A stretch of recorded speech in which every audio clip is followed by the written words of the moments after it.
All right. Hey, guys. Today, we literally watched the weirdest video we've ever done before. Ever. Excited to watch it with you. Make sure you're here for it.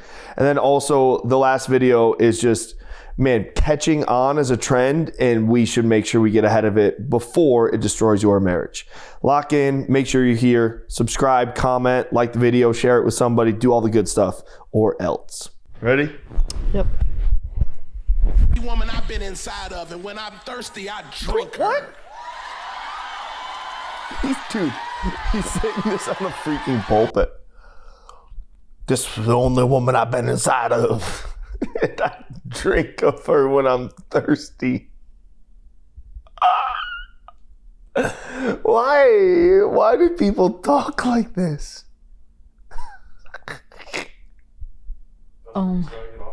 That's how you're starting this? Yes. It's crazy. Here we are. You imagine being like, baby girl, I'm thirsty. It's like code around the kids. Oh my God. A little thirsty, babe. How about you? That's crazy. Why he look like that? Looking at her like she's a pork chop. Yeah, that's my same reaction. I'm with that guy.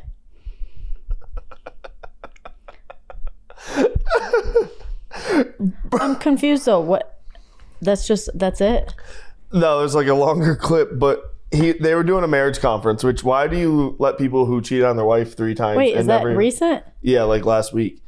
Oh, don't get me started. Why do you let people who like, church, we need to do better. Someone who's cheated on their wife and got caught twice should be out of the pulpit. You're done. You've disqualified yourself for ministry. Should emphatically, last time didn't even stop. He that's wrong. He has disqualified himself. But like, and why do you gotta say it like that? You can be like, I never physically cheated on my wife. You could just say that, but instead you're like, the only woman I've been inside of. What? That's weird. That's what that is. That's like how you say it with your boys, not freaking... To a room full of... Yeah, and then everyone starts like shouting and clapping like, I don't know, you got caught in infidelity twice, homie. Okay. I feel like we can go home now. I mean, I don't even know what the full clip was or what the point of it was. Are you thirsty? Hold on, I'll find the full clip. I'll find it. Hold on. Did you? Woman I've been inside of, and when I'm thirsty, I drink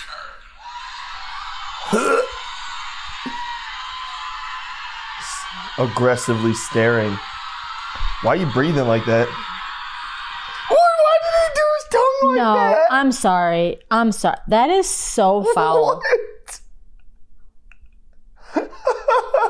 I understand why so many people are going Orthodox now. Because moments like this. No. I stopped tasting things that didn't belong to me. I stopped tasting things that didn't belong to me. I mean, yeah, good for you, dog. Should have done that when you said I do. I just don't like this video. Anything about it. The whole thing just really pisses me off. Just no. Bro, weird. And so weird. Cringy as heck. You could have easily said like, mad cringe. I've been honest towards my wife and never had infidelity. I don't even get his point. What is he trying to say with that? He's is that what he's trying to say? himself. Yeah, that's how a normal person would say. And then, what? Don't do that. Just tongue in the camera. Why are you tonguing the camera, bro? Just stop. What are you doing? All right. Can we move on? Should we tell him about my infamous fail? Guys. This is like 13 years ago. That's 10 years ago. I don't know. It's a long time ago. a long time ago. I did not fail in my marriage. Yeah, praise God. I know that, not never. We were hanging was out with that some app? friends. Oh man, it was like some weird live streaming app. What was that? It wasn't Vine. It was after Vine. It was very obscure, and they were streaming, and we're in the car driving around. I'm like just chilling, not paying attention, and they flipped the camera over to me, and I don't know. I just didn't know what to do, and I was just like, bleh. And they're like, did you just tongue the camera on my follower? Just tongued the audience. So I freaked out. I didn't know what to do. I got nervous. It was so bad. Oh my gosh. Got him. Yeah. All right. And then I had to wasn't- step out of ministry. No, it had nothing to do with anything. Just an awkward reaction. It was Anyway. funny though. Next Inappropriate thing. things couples should never do. 1. Publicly disrespecting or belittling your spouse. There's a Yes. big difference between getting advice and making them look bad. 2. Flirting with somebody else. There is no such thing as just being playful. If you wouldn't do it in front of your spouse, then it's not okay. That's good. 3. Withholding love, affection, or sex to teach them a lesson. Using silent treatment or withholding intimacy as leverage, that's manipulation, not love. 4. Prioritizing friends, kids, work, or hobbies over your marriage. Your spouse should only come second to God. 5. Compare your spouse to someone else. Comparison is the thief of gratitude. It breeds resentment and makes your spouse feel unappreciated. Christian husbands, If you're struggling in your marriage, comment Blueprint below and I'll send you a resource to get you back on track. That's great. I love that. Yeah, I agree with everything they said. Belittling your spouse. Really Yeah. belittling anybody in front of Yeah, them. I mean, just belittling we people shouldn't as a whole. really. Yeah, We shouldn't encourage people to, look, don't belittle people in front of other people. Just do it when you're alone. no, just don't be belittling. Don't Yeah. talk down to don't people. talk down to people. Duh. Yeah. I even get frustrated when I get disagreed with by my wife in front of other people. It's like, you disagree with me silently. Please. Why are you looking at me like that? We're just going there today, I guess. I don't know. You guys are our marriage counselor today. Flirting, duh. Yeah, that's just. We talked about that a bunch with like emotional infidelity, emotional. It starts with emotions. Yeah, I mean, it's just foolish. You're just opening a door and creating problems for yourself. It's just not wise. Absolutely not. Absolutely not. Okay, this guy. My wife comes before my kids, and it's not just because I've known her way longer than I've known them. This guy's jacked. Or because somehow I love them less than I love her. Oh, some of those black gloves. But because prioritizing your spouse is a crucial piece to building a strong marital foundation. They have a nice And house. guess who stands to benefit from a strong, stable marriage? The kids. Don't get me wrong, children's needs are undoubtedly extremely important. However, if you zoom out and look at the bigger picture,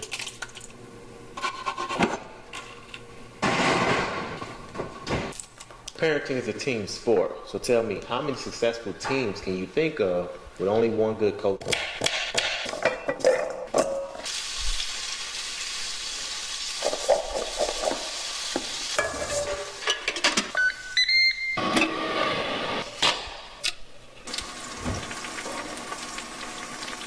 Which is why I got her back, and I know she got mine. So if you was ever wondering which came first, it's definitely the chicken. It's not the eggs. All right, A, now I'm hungry. Hey, sweet potatoes look so good. B, makes great points. Yeah. Great points. Your spouse agree. comes before your kids because if your marriage fails, your kids are going to take the brunt of it. It's so true. It's so true. And, you know, you cannot fall for the worldly advice that says your kids should come first or your kids are most important, because your kids grow up and they leave you. And Yes, then you're they do. left with your spouse. And if you're not investing in your marriage for a lifetime, well, when those kids leave, it's going to be weird. You're not going to know who that person is. It's going to feel awkward. You're going to be tempted to leave, or maybe we're just different people now. That's nonsense. If you keep your spouse first, then they're going to be around when your kids leave, and you get to model to your kids what a healthy marriage looks like. And that's the most important. No one wants their own children to have bad marriages that are a mess and fall apart. Set the example. Yeah, I saw this video one time and it was incredible. It was a sitcom. It was Bernie Mac. Rest in peace, Bernie Mac. Great comedian. His kids were disrespecting his wife. It was called, I forget the name, the Bernie Mac show. Kids were disrespecting the wife, and he's like yelling at the one kid. And he said this statement. It was incredible. He said, "You came to leave, and I came to stay." Bro, if you don't live your life like you're going to be there when the kids are gone, you might not be there when the kids are gone either. Yeah. And you need to make your marriage count. For your kids too, because not only for after your marriage, but how many kids grew up and their parents had a terrible marriage, and now they bring the issues of their parents' marriage into their marriage. Yeah, so many. And it just creates this vicious cycle. Like, bro, break that cycle for your kids. Break that cycle for your family. Break that cycle for generations to come, and you will be so happy that you bore down and did the hard thing that other people didn't. Yeah. So happy about it. That guy, that was great advice. And he's jacked and has a nice house and looks like nice food. And I bet his kids are nice. But he's a bold man. He just cooked chicken with red sauce in a cream shirt. That's bold. It's a bold man right there. Okay, I like this one. This is good. This is from a rabbi. A woman who wants to stay married to her husband, stop noticing every fault and every mistake. You hear that, ladies? Can we watch the video? You keep pausing it. Let's No, he watch made it. a good point. Let that point marinate for a second. Focus on what you respect in him. It's magic. And then for the man? She's better at balancing the checkbook, so he lets her do it. It's your job. You see that she's better at it than you, then ask her to do it, not let her do it. A woman who wants to... All right. 2 pieces of advice right there. Yeah. Which were great. Both great. Number 1 was... Don't nitpick everything your husband does. Yes, that's annoying. It is annoying. I tell my children to not do that.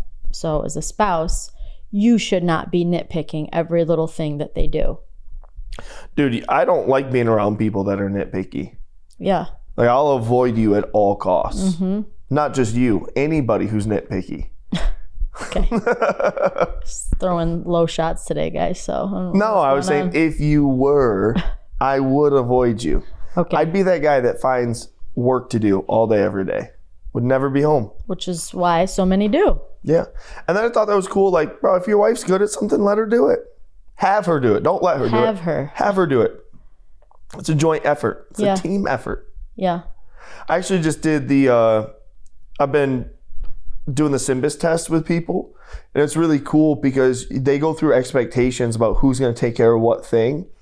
And it lays out where you disagree or where you need to make a decision on who's going to do what. And how empowering is that, where you can sit down and be like, hey, we both agree that I'm going to do this and you're going to do that. Yeah. But these things we disagree on, and we got to come to a conclusion on whose task or whose role this is going to be in our marriage. And I think that is such a healthy thing to do, to figure out before you get married, or if it's a consistent fight, is to identify it and just, bro, why keep fighting about the same stupid thing? Like, get ahead of it and make a plan. Again, though, I think it goes back down to expectation. When the expectation is clear, it's an easy target to hit. And when it's not clear or it's not been communicated, then assumption comes in, and we all know what assuming does. No, we don't. You want me to tell you? Whisper in my ear. It makes an ass Whoa. out of you and me. Got that? A donkey. Jackass. King James Version here. It's Bible. Okay. Mindy's a cusser. Grandma, if you're watching this, I'm sorry. Whoa. That wasn't Man, it. he's a cusser. Yeah, he's a cusser. This already pisses me off. The song makes me really mad. All of it does.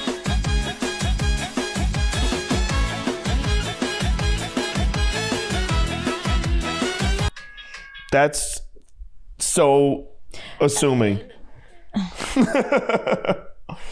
All right, so I convinced my husband to open our marriage. Already waving red flag. Yeah, I was the one that helped build the empire. I was the one for 14 years. Now he's got somebody else. And I couldn't be happier because I needed a break. You're doing it wrong if you need a break. And by the way, the marriage is done. Guaranteed. Done. Divorce, done.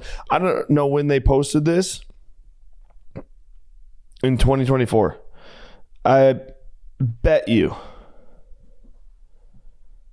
they're not married anymore. Yeah, I don't know. I just think, again, we're talking from a biblical viewpoint.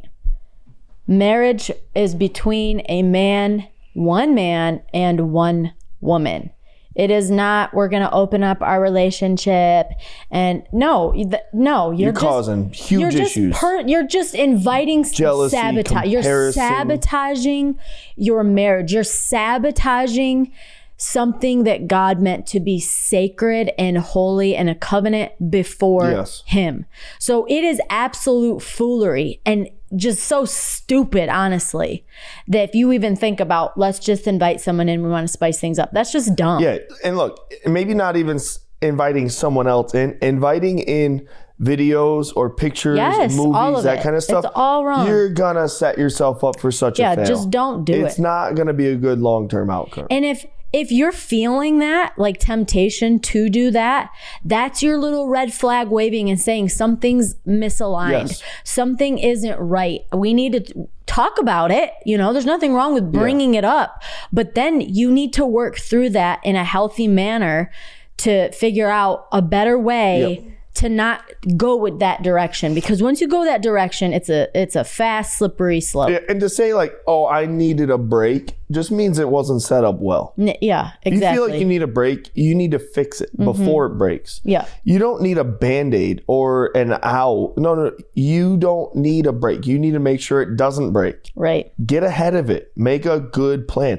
Show where your problems are. Have adult conversations and solutions and compromises. But adding another person in is never going to be the answer. And I don't care what any of all these new trends out there, this whole like polygamy movement, where it's like, well, I have a husband and he has a girlfriend and I have a boyfriend and we all live together. Like, they might make their cute little reels and make it seem like they're living one big, the Brady Bunch. But I'm telling you right now, I know that there's comparison, there's jealousy, there's envy. I know that there's a world of hurt because, again, you were not created to have multiple partners, especially if you've made a covenant in marriage. It's not how he created us. So just stay far away from anything having to do with that. Yeah. It's just dumb. Quick fixes aren't fixes. And I'm sorry. I am not a jealous human in the sense of like, I think there's someone lurking around every corner. But let me tell you something. I'm going to go to jail. Okay? There's just no way. There's no way I will want to rip your face apart with my bare hands. And I know that's the same. So it's just not wise, Yeah. I was with someone last night and they were like, most humans are just one really bad situation away from being animalistic. I'm like, that situation would probably make me animalistic. Oh, yeah. Feral. It's not going to be rabid. It ain't me, dog. That ain't it. Look, there's a better way to do this, and it's called God's way. Yes. So I would encourage you to try that and fix things, not Band-Aid things. Right. These videos are wild today. Some good advice, some really weird things, and some terrible ideas. Yep. Choose God. He wins. Amen. It's better.